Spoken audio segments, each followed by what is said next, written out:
కదా.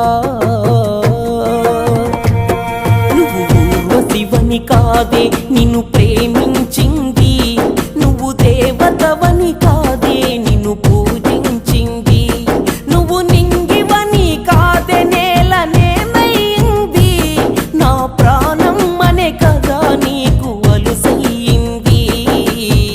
రాతలో లేని రాదమ్మ, చెప్పలేనంత బాధమ్మ, గుండెలో నీదే పేరమ్మ, చెరిపినా పోనే పోదమ్మ. రాతలో లేని రాదమ్మ,